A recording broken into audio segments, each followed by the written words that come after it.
What's up, fellas?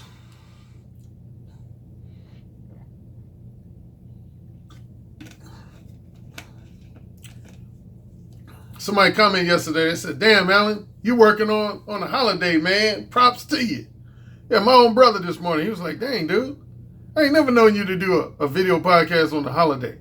Like I said yesterday, that was either my very first time or at minimum only my second time doing a video podcast on a holiday. Because I know for a fact, I don't think I've ever done a video podcast on Christmas, New Year's Day, Thanksgiving. I want to say Labor Day. I don't remember ever doing a video podcast for.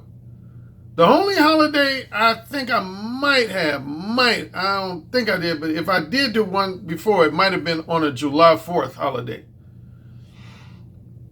Yeah, either July 4th or New Year's Eve. Well, New Year's Eve is technically not really a holiday.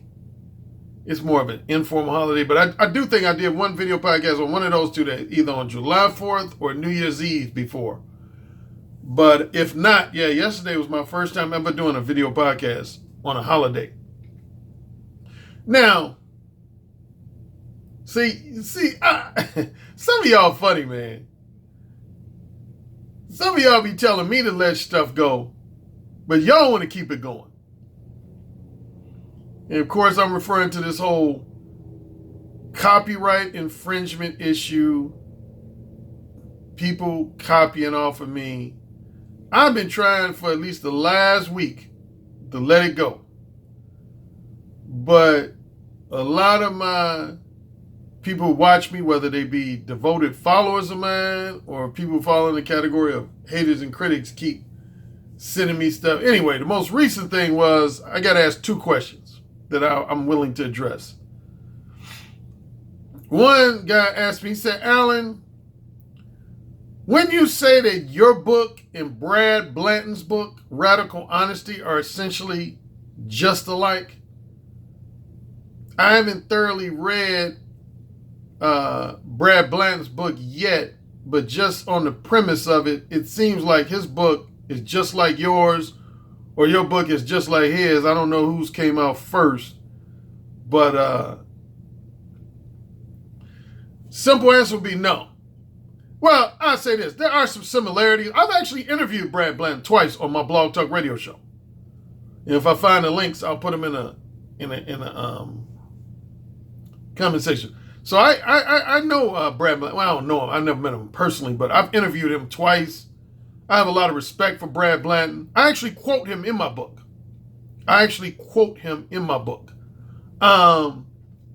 Here's why I would say we're different. We do have a lot of similar mindset, so to speak.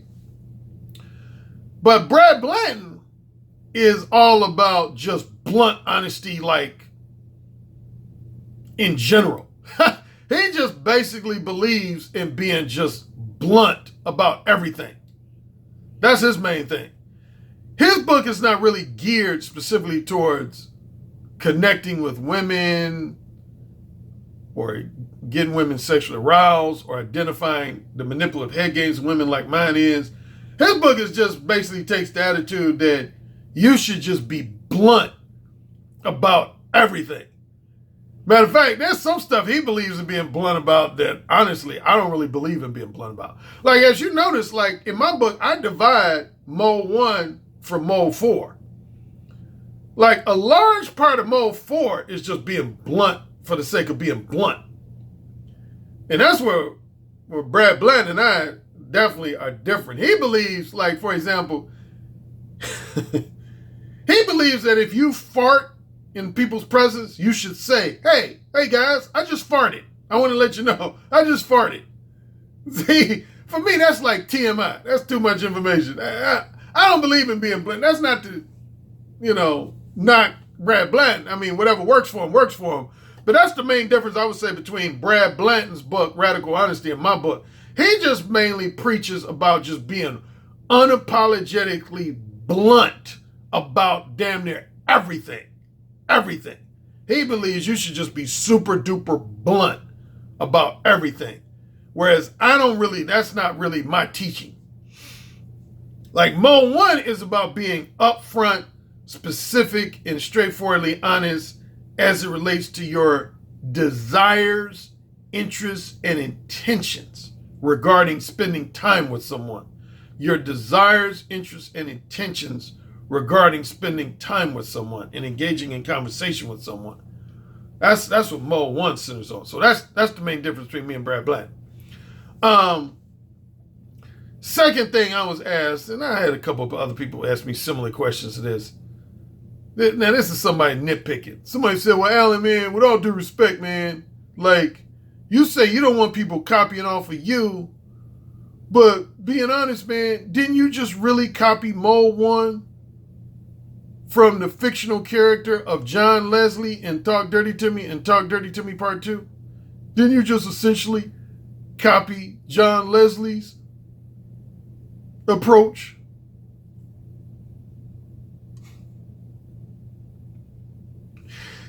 Insert dog face here.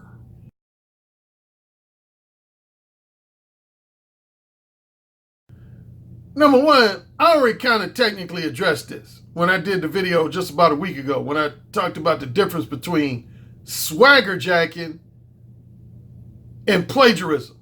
Swagger jacking and plagiarism. So I already technically addressed this already. There's a difference between being inspired by someone, being influenced by someone, and even more so emulating someone versus plagiarizing them. There's a big difference. Big ass difference. In other words, in order for me to plagiarize John Leslie, he would have had to have written a book about direct verbal game, which he never did. At least not to my knowledge. He never did. So that's number one. I couldn't be guilty of plagiarizing him because he doesn't have a book. Plagiarism only applies to people who are book authors and other various forms of writers, such as newspaper columnists, magazine columnists. That's where plagiarism comes into play. Plagiarism only applies to writers, and it can, I think, in certain instances, apply to the visual medium, such as, like, if I was to watch the movie Collateral and I was a filmmaker and I came out with a movie using the exact same characters as Michael Mann, the exact same dialogue, exact same story plot lines as Collateral or Michael Mann's other movie I love, Heat. Like, if a filmmaker came out with a movie just like Heat, with pretty much the same characters, same storyline, same dialogue, that would be also plagiarism. Even though it's not in written form, it's more in filmmaking form, but that would be plagiarism. So, yeah, you got to separate emulating someone versus plagiarizing them. What I mentioned is that I emulated a lot of things about John Leslie's verbal seduction style and his erotic dirty talk style. But I never plagiarized him. Because again, he didn't have a book. So here's the deal, and I shouldn't have to repeat this, but I'm going to repeat this again.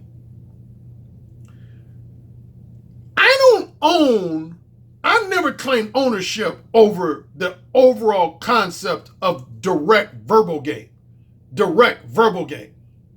So let me make that clear. I think some people are under the misinterpretation that I'm somehow saying that nobody else in the manosphere and nobody else on YouTube can talk about direct verbal game in general. No, I've never said that, and I never will say that.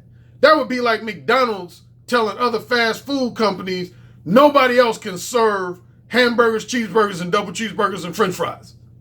That's what that basically be like. That would be like if McDonald's said, hey, we're the only ones who can serve hamburgers, cheeseburgers, double cheeseburgers, and french fries. Nobody else can serve that.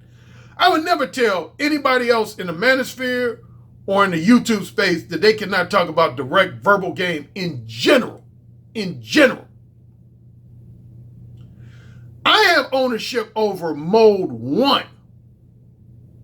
Over the 4 modes of verbal communication and everything associated with that. Every specific philosophy associated with that. Every specific concept associated with that. Every unique terminology. Speaking of terminology, matter of fact, somebody just wrote me a couple days ago. They said, Alan, I heard somebody else on YouTube using your specific terminology of manipulative time waster. And I said, give me the link. And they haven't provided me with the link yet. But if they provide me with the link and I hear them using manipulative time waster without giving me credit, I'm going to have their video taken down. Believe that shit. I'm going to have their video taken down. Yeah, that's my specific term. Wholesome pretender, erotic hypocrite, manipulative time waster. But anyway, I don't want to get too lengthy with this, but here's the deal. Yeah, you cannot, number one, you cannot plagiarize me. Matter of fact, somebody just wrote me and said something that I totally agree with. Somebody wrote me and said, Alan, I don't understand why you have to even explain about plagiarism. I understood plagiarism as far back as the 8th grade. Our teacher, remember I mentioned I did a video and I was talking about term papers? And I said, anytime you had to do it in middle school or high school or college, if you had to do what's known as a term paper. That's one of the first things your teacher told you, or at least should have told you if they didn't. Yeah, I remember our English teachers told us that. They said, you cannot plagiarize an established author. You cannot just take content that was originally written by an established author and put it in your term paper and then present it as if it's your shit. It was like, you'll get an automatic F on your term paper if you do that. On a college level, you can actually get kicked out of school for that. Now, I know for a fact, on a college level, you can get kicked out of school. If you take an established author's content and then put it in your term paper and present it as if it's your own stuff, like you don't give them what's known as proper credit attribution, you get kicked out of school. Plagiarism is illegal, man. I keep telling y'all that. Plagiarism is not just something I frown on or something I just personally dislike. Plagiarism is illegal. That's illegal, man. That is illegal. You could go, in worst case scenario, you can go to jail for plagiarism, man. And at minimum, you can get sued in court and lose a lot of money. You would have to pay the author a certain sum of money, plus you would have to pay for that author's attorneys. So plagiarism ain't nothing. Again, I mentioned this on a recent video. A site I used to work for, examiner.com. That's half the reason they got shut down, because they started getting multiple lawsuits related to plagiarism and copyright infringement, to the point where they couldn't handle all those lawsuits. They had to literally shut down, man. Matter of fact, since we're talking about it, a lot of people may not know about this, but one of my followers first told me about it. I want to say it was Joe. I'm going to give him a shout out. Joe! He knows who he is. Joe! Joe from Portugal.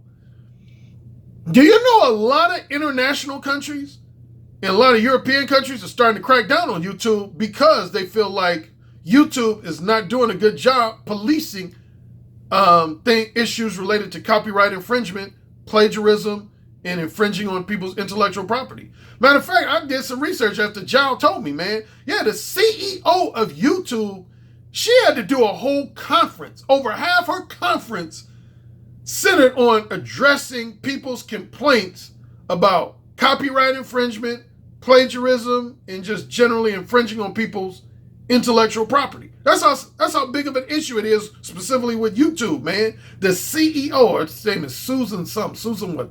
I don't know how to pronounce her last name. But yeah, she had to take time to address that, man, because it's so rampant on YouTube. So for all the people, again, who thinking I'm just individually overreacting and stuff, this is a big issue across the world. Like, some countries are thinking about banning YouTube because of this shit, man. Because they say the copyright infringement is just like out of control, man. Do y'all remember Napster? Y'all young people might not remember Napster. Napster was probably the first internet site that had to be shut down, because Napster was this site where you were able to exchange an MP3 file with one of your friends for free. So like, let's say you got an MP3 file of Jay-Z's latest album. Instead of telling your friend to buy Jay-Z's new album, you would just send your friend the MP3 file through Napster. And of course, what was that causing? That was causing a lot of singers, songwriters, and musicians to lose money. So yeah, Napster ended up getting shut down. Matter of fact, in the movie The Social Network, Justin Timberlake played the head. I can't remember the guy who started Napster. But yeah, Justin Timberlake played him in the movie The Social Network, which was about the formation of Facebook. Do you know some people are trying to get Facebook shut down? Not so much for copyright infringement related reasons, but yeah, a lot of people want to get Facebook shut down. They say it's becoming too powerful and too much of a monopoly. But anyway, so going back to the John Leslie comment, no, I did not copy anything from John Leslie. I emulated a lot of things. I admitted that in the previous video. That's why I have my Talk Dirty to Me poster. I emulated things, but I did not plagiarize. See, here's the deal. And I sum it up by this, then I'll leave it alone. I broke this down before. See, go back to that video I uploaded where the guy Matt Mitchell was endorsing my book Mo 1. What did Matt Mitchell say? He said at least two things of note. He said, initially I was first familiar with David X. He said the first person I heard talk about direct verbal game was David X. But he said, then I came across Alan Roger Currie. And he said, with all due respect to David X, he said, nobody articulated and explained the benefits of direct verbal game better than Alan Roger Currie. He even said, and I got a lot of love and respect for David X, but he said, even including David X, he said, nobody explained and articulated the benefits of direct verbal game versus indirect verbal game better than Alan Roger Currie. He said, that's why I would call Mo 1 the blueprint for learning direct verbal game. And again, if you remember my story about the three pimps, I've told this story half a dozen times. There was two pimps in Los Angeles and one pimp in New York that were friends of mine. And initially, they hated on me when they heard about my book. They called me college boy. They was like, what does college boy know about direct verbal game and just what's known as street game? But then when each of them read the book, the compliment they ended up giving me, they said, essentially, I'm paraphrasing the words, essentially they said, Alan Roger Currie ain't the first guy to use direct verbal game, which I've never said I was. They said, Alan Roger Currie ain't the first guy to use direct verbal game, but one thing I give to College Boy, he is the first person to explain it and articulate the benefits of it in a very intelligent, specific, and detailed manner. They say he was the first one to break it down and explain it and articulate it in a very intelligent, specific, and detailed manner. They said, these three pimps, they said, we can't think of anybody who did a better job of breaking down almost to like a science direct verbal game like College Boy did. That was their nickname for me, College Boy. So that's where I have issues with people copying off of me. You can talk about direct verbal game. David X, for example, he talks about direct verbal game, but his explanation is not the same as mine. He doesn't teach direct verbal game in the exact same manner that I do. See, you can't copy the way I explain it, the way I articulate it, the specific philosophies I have associated with it, the specific concepts I have associated with it, the specific terminology I have associated with it. When you do that, then you're plagiarizing me. Again, which I can take you to court for. At bare minimum, I can have your video taken down off of YouTube. Anyway, here's what I want to talk about in the Patreon exclusive portion. I've had a lot of guys ask me, they say, Alan, I want to be real direct with women about my sexual desires, interests, and intentions. But one of the number one responses I get is women will say, well, I am somewhat attracted to you, but I got to get to know you first. I need to take a few days, a few weeks, or even a couple months to get to know you first. I need to get to know you first. I'm going to break down why, for the most part, that is a completely invalid and bullshit response. Join me in my Patreon exclusive section. That's bullshit. And I've said this a number of times before. That's bullshit. Studies have proven that a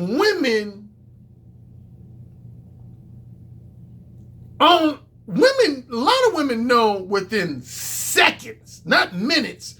A lot of women know within seconds after they meet you whether or not they're going to have sex with you. Particularly strictly sex. Like, if you're talking about like casual sex, it does not take a woman a long time to decide if she wants to spend time with you exclusively in a sexual manner.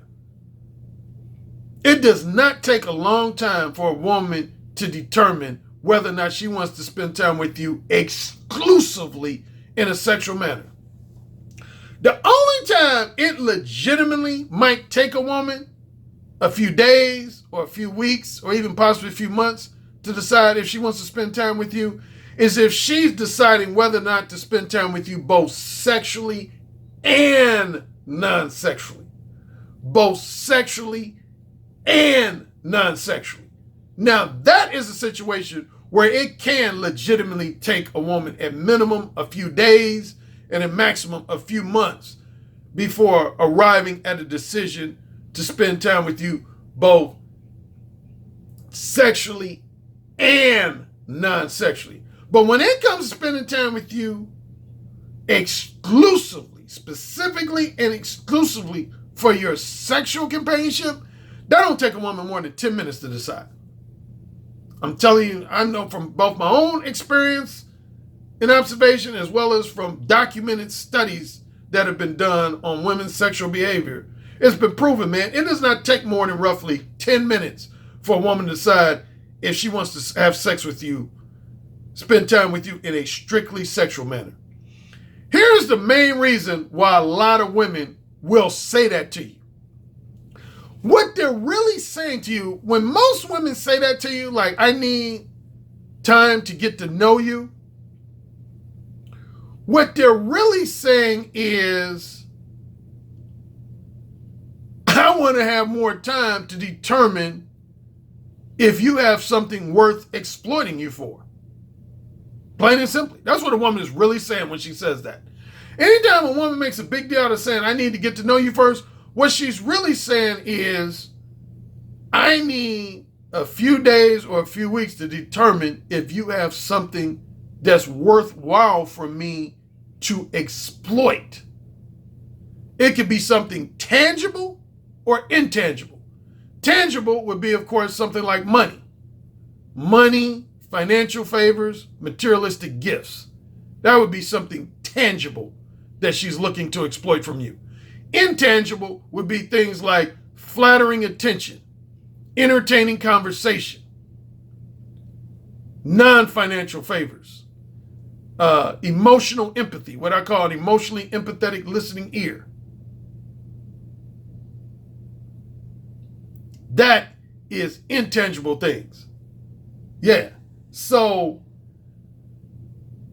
you can't, women, they're going to always want to know if a woman has any type of manipulative tendencies, she's going to want to know, do you have something I can exploit? Either one or two things. Some women will try to exploit you for something in exchange for sex. In exchange for sex. A common example of that would be a gold digger. A gold digger. Like I talk about that, if you read my book, The Possibility of Sex, I talk about that in part 2 of the book. In part 2 of the book, of Possibility of Sex, that's the main thing I concentrate on. In part 2 of The Possibility of Sex, is women who will exploit you for things in exchange for sex. In exchange for sex. Then there's other women that, as all of you all know, I refer to as manipulative time wasters. They'll exploit you for things without giving you any sex. They'll just give you the impression that you're going to earn a lucky day to fuck them in the future, but they're never going to allow you to cash in on that lucky day. They're never going to actually suck your dick or give you any pussy. They just want you to believe that you're going to be able to get some pussy from them at some point in the near future. That's what, of course, what I call the manipulative time wasters. So they'll be looking to exploit you for that. But that's the main reason why women say, I want to get to know you before I have sex with you, because what they're really saying is, I haven't determined yet if you have anything worthwhile, tangibly or intangibly, that's worth exploiting. That's worth exploiting. Because all women who have manipulative tendencies are always going to be looking to exploit you. Because the women who are not looking to exploit you for anything, they're either going to be reciprocators or rejectors. Plain and simple. They're either going to be reciprocators or rejectors. Oh, I will give one other reason. There's actually one other reason other than a manipulative woman looking to exploit you for something. One other simple, very simple reason is if, and this applies more so to like a woman who's what I refer to as a wholesome pretender. A wholesome pretender. A wholesome pretender is a woman who, the reason why a lot of times she will tell you, I want to take time to get to know you, is because she wants you to convince her that you are discreet and non-judgmental. Something I talk about in Who Said Again. Discreet and non-judgmental. That's what she's trying to find out. She's not so much looking for ways to exploit you as much as she wants to find out, are you a man who is private, confidential, discreet, and non-judgmental? Private, confidential, discreet, and non-judgmental. That's what she's trying to find out. Get it? Got it? Good. I'll talk to you when I talk to you. Peace.